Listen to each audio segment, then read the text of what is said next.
السلام علیکم ورحمۃ اللہ تعالی وبرکاتہ۔ اسلامی سال کے 10ویں مہینے کا نام شوال ہے، یعنی جو مہینہ رمضان المبارک کے بعد شروع ہوتا ہے عید کے دن سے، اس مبارک مہینے کا نام شوال ہے۔ شوال کے مہینے کا چاند دیکھنا واجب کفایہ ہے۔ حضرت سیدنا عبداللہ ابن عمر رضی اللہ تعالی عنہ اس مہینے کا نام شوال رکھنے کی وجہ یوں بیان فرماتے ہیں: اس مہینے کو شوال اس لیے کہا جاتا ہے کہ یہ گناہوں کو ایسے اٹھا دیتا ہے جیسے اونٹنی اپنے دم کو اٹھا دیتی ہے۔ یہ مہینہ کئی طرح سے معظم و محترم ہے، اس لیے اس کے نام کے ساتھ مکرم کا لفظ اضافہ کر کے شوال المکرم کہا جاتا ہے۔ ماہ شوال کی شروعات ایک بابرکت رات سے ہوتی ہے جسے لیلۃ الجائزہ یعنی انعام کی رات کہا جاتا ہے، جسے ہماری زبان میں چاند رات بھی کہا جاتا ہے۔ یہ رات نیک لوگوں کو انعام ملنے کی رات ہے۔ اس رات میں عبادت کرنے والوں کو خصوصی اعزازات سے نوازا جاتا ہے۔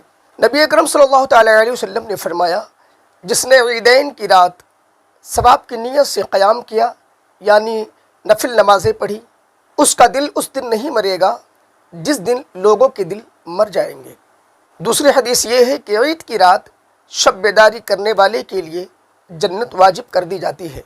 اور تیسری حدیث یہ ہے کہ شوال کی پہلی رات میں جو دعا کی جاتی ہے وہ رد نہیں کی جاتی۔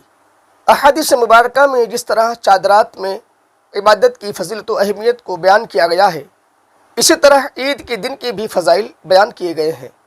چنانچہ حضرت سیدنا عبداللہ ابن عباس رضی اللہ تعالی عنہما سے مروی ہے، جب عید کی صبح ہوتی ہے تو اللہ تبارک و تعالی اپنے معصوم فرشتوں کو تمام شہروں میں بھیجتا ہے۔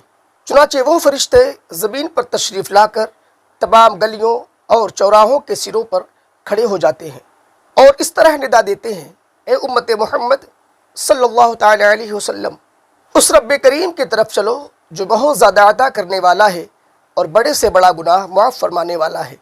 پھر اللہ تبارک و تعالی اپنے بندوں سے یوں مخاطب ہوتا ہے: اے میرے بندو، مانگو کیا مانگتے ہو؟ میری عزت و جلال کی قسم، آج کے روز اس اجتماع میں اپنی آخرت کے بارے میں جو کچھ تم سوال کرو گے اسے پورا کروں گا، اور جو کچھ دنیا کے بارے میں مانگو گے اس میں تمہاری بھلائی کی طرف نظر کروں گا۔ میری عزت کی قسم، جب تک تم میرا لحاظ کرو گے میں بھی تمہاری خطاؤں کی پردہ پوشی فرماتا رہوں گا۔ میری عزت و جلال کی قسم، میں تمہیں حد سے بڑھنے والوں کے ساتھ رسوا نہیں کروں گا۔ بس اپنے گھروں کی طرف مغفرت یافتہ لوٹ جاؤ، تم نے مجھے راضی کر دیا اور میں بھی تم سے راضی ہو گیا۔ حضرت سیدنا وہب بن منبہ رضی اللہ تعالی عنہ فرماتے ہیں: جب بھی عید آتی ہے تو شیطان چلا چلا کر روتا ہے۔ اس کی بدحواسی دیکھ کر تمام شیطان اس کے ارد گرد جمع ہو جاتے ہیں اور پوچھتے ہیں: اے آقا، آپ کیوں اتنا غضبناک اور اداس ہیں؟ وہ کہتا ہے: ہائے افسوس، آج کے دن اللہ تبارک و تعالی نے امت محمدیہ کو بخش دیا، لہٰذا تم انہیں لذات اور نفسانی خواہشات میں مشغول کر دو۔ لہٰذا عید کے دن اللہ تبارک و تعالی خصوصی اپنے بندوں پر انعام فرماتا ہے۔ اللہ تبارک و تعالی کو راضی کر کے اللہ رب العزت کی خوشنودی اور اس کی رضامندی حاصل کریں اور کسی قسم کی واہیات اور خرافات کاموں میں بالکل نہ پڑیں۔